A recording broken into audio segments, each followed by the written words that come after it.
Well, good morning, everyone.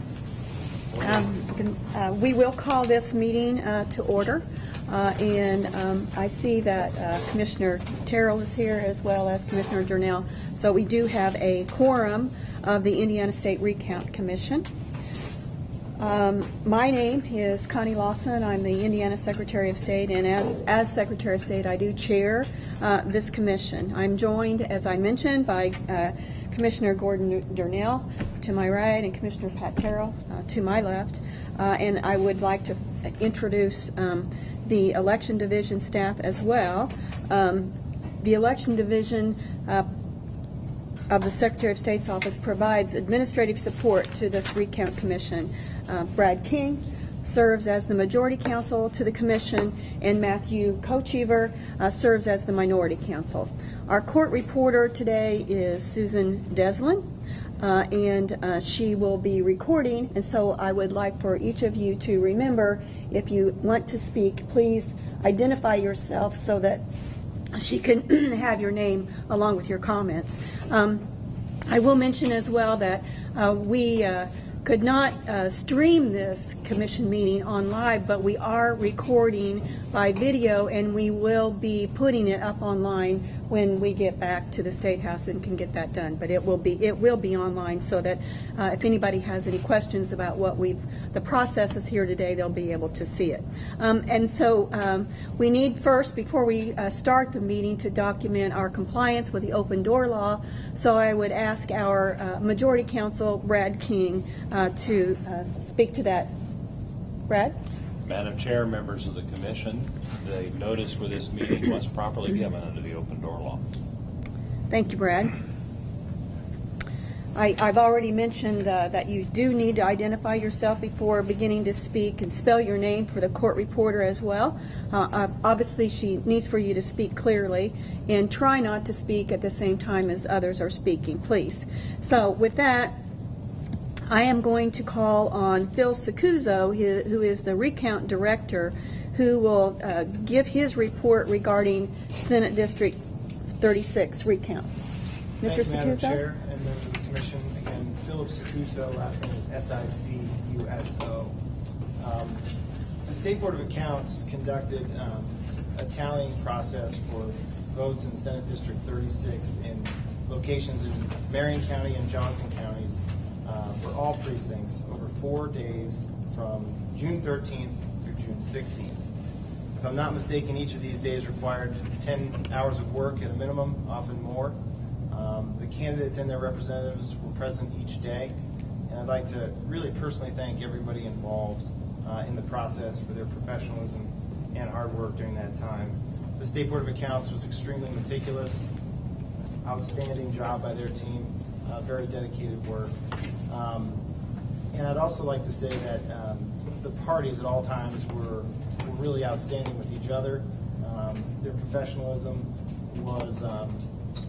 went above and beyond with me, with the State Board of Accounts, and with each other, and I think that made it a lot easier to overcome questions and issues that arose during the process. Finally, the staff at the Marion County Election Board, who are our hosts today, and the staff in Johnson County were exceedingly helpful, put in long hours, and really outstanding, as well as some vendors for the election systems in play. So a big thank you to all involved. What will be next at this meeting is a report from the State Board of Accounts on explaining their final report. But before we get to that, I just wanted to provide some context on a few specific points to help with that discussion as we move forward. First, the State Board of Accounts that's been provided to you in advance of today and is before you right now is an accurate reflection of what occurred during the tallying of votes. It demonstrates that the parties during the tallying process elected to dispute a small number of valid ballots, a total of 14, as well as a small number of invalid ballots, a total of 10. Second, shortly after the tallying process was concluded, counsel for candidate Carbonda expressed that his client was willing to acknowledge that candidate Gorman had been correctly certified as having received the most votes, and was willing to withdraw disputes in order to accept the preliminary and final findings of the State Board of Accounts. Third, Through subsequent communications with the parties, it did become clear that although the ultimate outcome of the primary election would not be challenged, the parties were not inclined to entirely dismiss the process and to have the originally certified results stand. Rather, the parties expressed a mutual desire for the State Board of Accounts to complete the process of preparing a final report demonstrating the results of the tally, and this is what's before you today.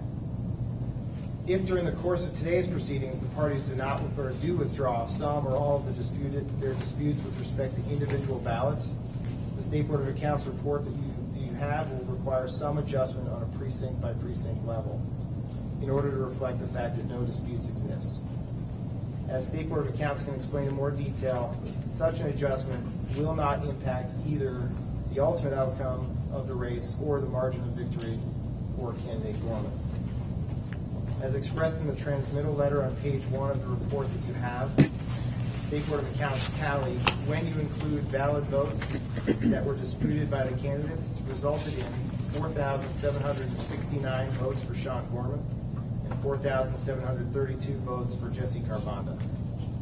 These aggregate totals are identical to the original aggregate totals certified from Marion and Johnson counties. With that, I'll conclude my report. Happy to answer any questions, or we can move on to the State Board of Accounts.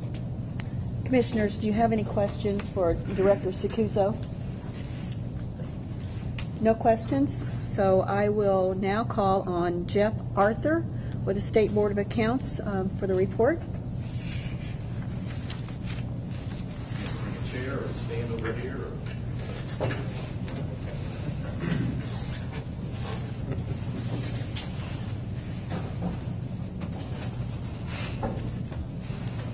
My name is Jeff Arthur, A-R-T-H-U-R, with the Indiana State Board of Accounts.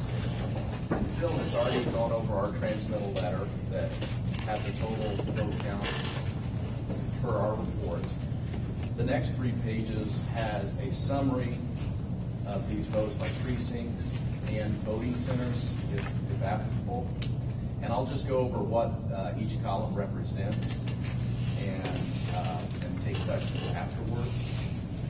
The first double column there is the county certified election results. So this is the tally for the counties that's certified with the Elections Commission. The next 2 sets of double columns are valid ballots tallied by us. The first 2 and broken out by candidate. And so the first 2 columns are the undisputed valid ballots, and the next 2 columns are the disputed valid ballots. So it takes those 4 columns to equal our total count. The next 2 sets are the invalid ballots tallied by us, and they're also broken out by candidate. So the first 2 columns are the undisputed invalid ballots, and the next 2 columns are the disputed invalid ballots. And it's broken out on how it was counted by candidate. So then the next 2 sets of double columns are the undisputed valid and undisputed invalid, and disputed valid and undisputed or disputed invalid, and those were all the no votes.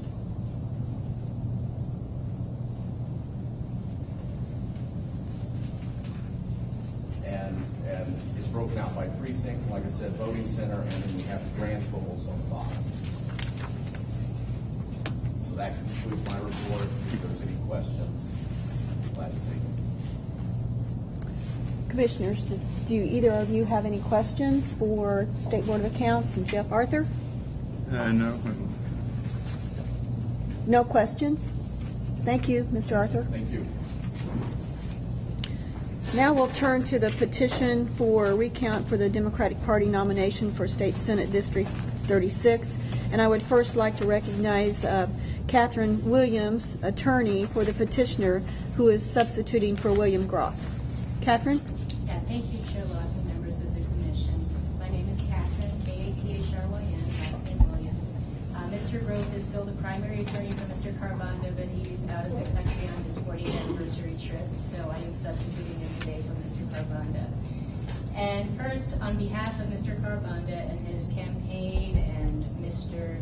Groth and myself, as did Mr. Secuso, I'd like to extend my sincere thanks to everyone involved.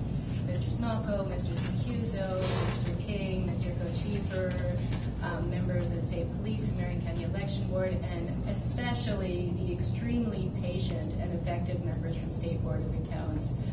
For all of us, it was a brand new process. We had no idea what we were doing, and they went through every ballot, explained everything, and it was a very smooth process, and I do wish to commend them and thank them very much.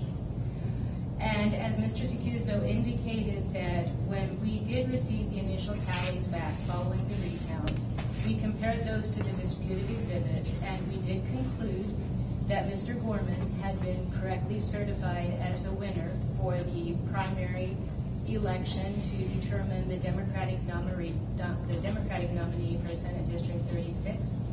And we are stipulating today that the election results as certified by the State Board of Accounts are true and accurate.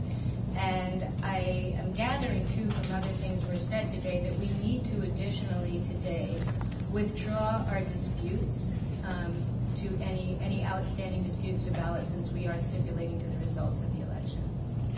So the only issue that we have remaining today for your consideration was raised today in a motion to modify the transmittal letter that we filed last night with the Election Commission, and I believe it's in the packets. And the only issue that we're raising, and we do concede and acknowledge that the transmittal letter is correct, and it does correctly show that the overall number of votes remain the same between the two candidates. In this. And the only thing that we are requesting is that that transmittal letter be modified to reflect that the recount process did determine that there were discrepancies between a number of ballots. And those are summarized in the petition. And to speak to the details of those, I will defer to Mr. Carbonda and the campaign manager. But when you look at those, Mr. Gorman gained one, he lost one. Mr. Carbonda gained two, he lost two, so the net result was the same. The election results were the same. And you may wonder why we then considered it important to memorialize the differences done by the recount. And the reason is that when a person is going to come back and look at the results from the recount, I think that most people are just going to look at the summary that's contained in the transmittal letter, and a reasonable person would conclude, based on reading that transmittal letter, that no errors or no discrepancies were uncovered throughout the recount process, and that it is not correct. It's just that the discrepancies that were discovered resulted in no change on the total votes. And just for historical accuracy, we would ask that the findings as to discrepancy be memorialized in the transmittal letter. And we leave that issue in your discretion, and we thank you for your consideration. Okay. Mr. Gorman, would you like to respond to the motion to modify transmittal letter? Well, I object to it on the grounds that, this report here is an independent report produced by the State Board of Accounts. What we're asking for, what my sense of what the petitioner is asking for is a reframing of their independent results. The issues that the petitioner wants pointed out are contained within this report. The numbers reflect that in certain precincts, yes, I gained a vote or lost a vote as compared to the county election results. I don't see any real reason to have the petitioner modify the State Board of Accounts report in that manner. That's all I have. Thank you. Madam Chair, the State Board of Accounts. Okay.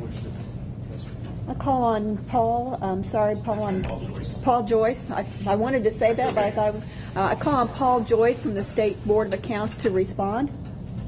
I'm Paul Joyce. I'm state examiner with the State Board of Accounts. This is actually my report, my letter that I write. This is our letter to the Commission about the findings of the results of the vote that we had. I feel that this is my letter. I don't feel that the wording that you're suggesting is appropriate for my letter or for either candidate to put words into my report as far as the transmittal letter itself. I believe that the report itself is very sufficient in documenting any variances that occurred during the night of the election, and that the report itself should stand, and that the letter as written by me should stand as the letter to the commission.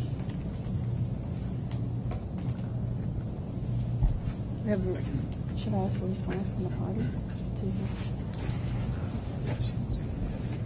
Do we have any additional remarks from either party? Call on the petitioner first. Okay, I think with your indulgence, Chair Lawson, Mr. Carbonda would like to address the commission regarding this issue. Thank you. Mr. Carbonda. Thank you. Will you please spell your name, please? Sure. My name is Jesse Carbonda, JessekaBanda.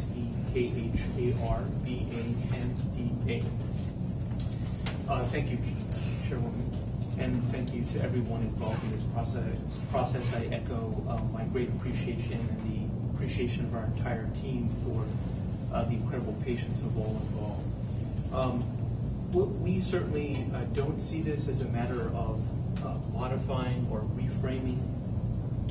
We simply see this as additional transparency that will be of interest to the media, to the public, to people who review the recount in the future, for whom there may not be the time to really carefully review the schedule associated with the transmittal letter. We are not in any way trying to add any interpretive elements to this, but simply encapsulating, summarizing, synthesizing those 5 precincts for which there is a difference between what was reported on election night and what was reported by the very meticulous process by the State Board of Accounts. All we are seeking is the compilation of that data. We think that it's a matter of transparency. We think it's a matter of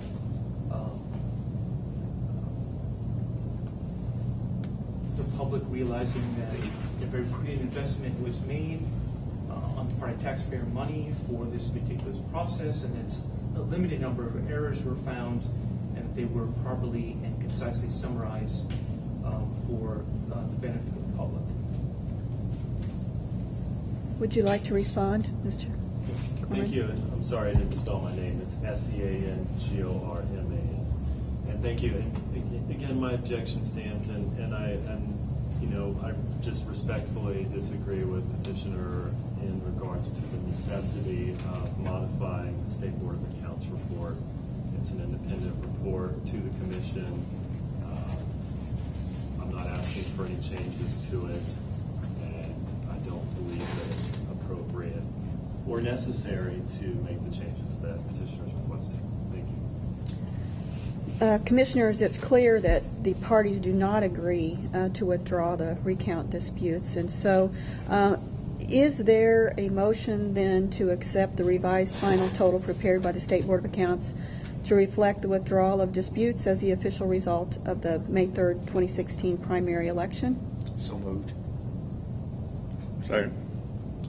Is that the proper motion? Yes. State Board of Accounts has the sheet that shows the results of that matter. Okay. This is a proper motion. The State Board of Accounts does have a sheet to show the count, and so we will accept that. Would you please bring that forward?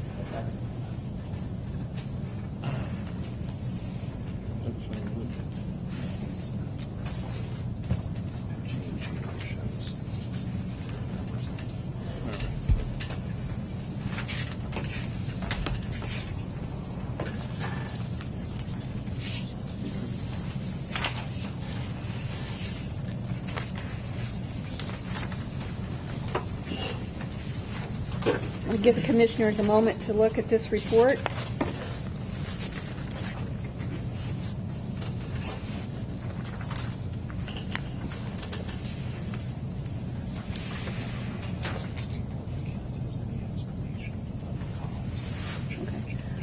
I would ask if the State Board of Accounts has any further explanation on the columns that appear in this revised report.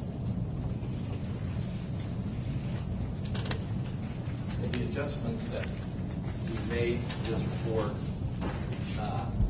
move any of the disputed ballots over to the undisputed ballots. Okay. Commissioners, do you understand what's happening here? Sort of. Brad, I'm going to ask you to further explain or interpret for the commission the change, the difference between the disputed and the undisputed in this report, please. Correct.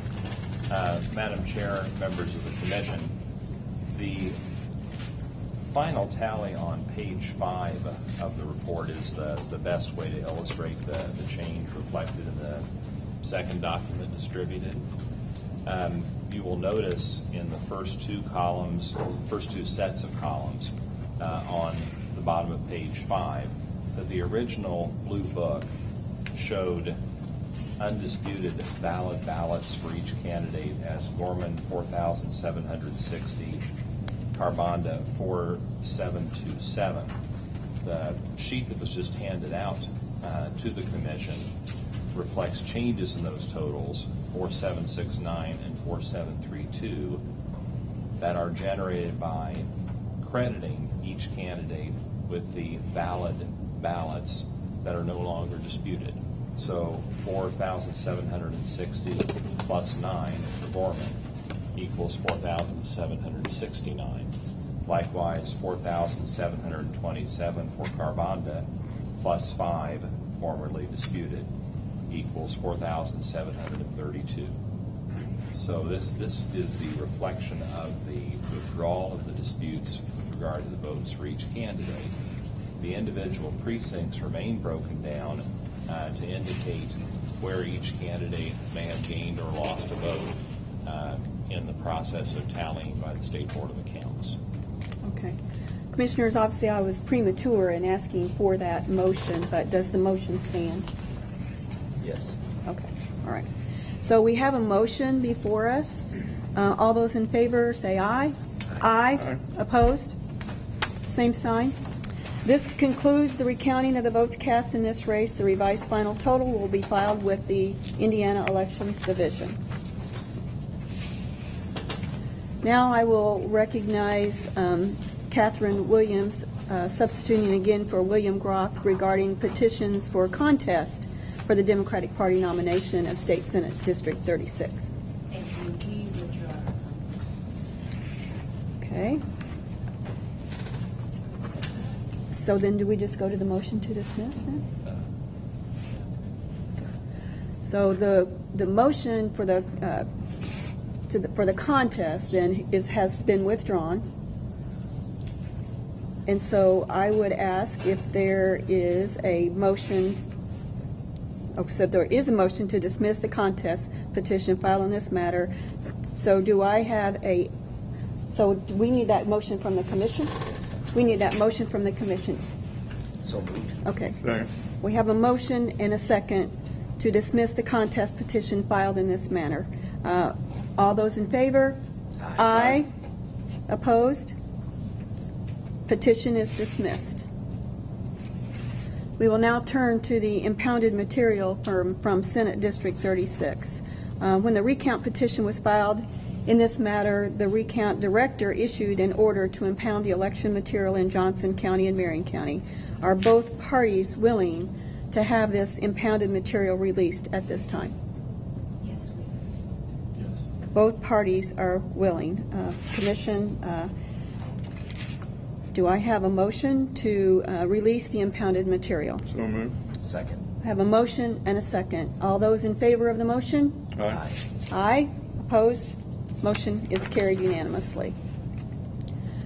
Now we will turn to the recount director report on Congressional District 8, and I would like to recognize Phil Sacuzzo for that report. Thank you, Madam Chair. We are beginning the process for Congressional District 8 recounting contest. Just this week, we had an initial conference call with the parties and their counsel to determine whether there was consent or an agreement to do a pre-recount inspection in some or all of the 19 counties involved in this race. We arrived at a conclusion that there would be a pre-recount inspection in 3 counties, and we've settled on a date of July 7th.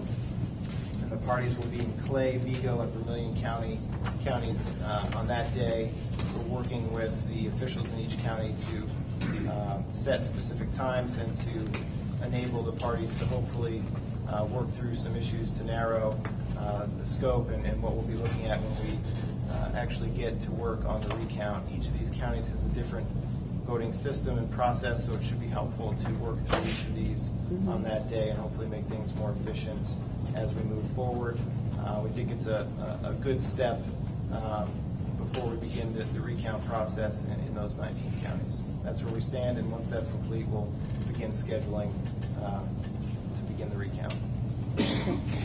I want to publicly thank Phil Sacuzzo for his work as director, and Sebastian Smelko as well. I know you've worked hard. You thanked everyone else. I thank them as well, but I also want to make sure that you're thanked in your efforts here. With that, I would ask the commissioners, are there any further discussion to come before the commission or any further business? Hearing none, is there a motion for that the commission do now adjourn? So moved. Second. I have a motion and a second. The meeting is adjourned.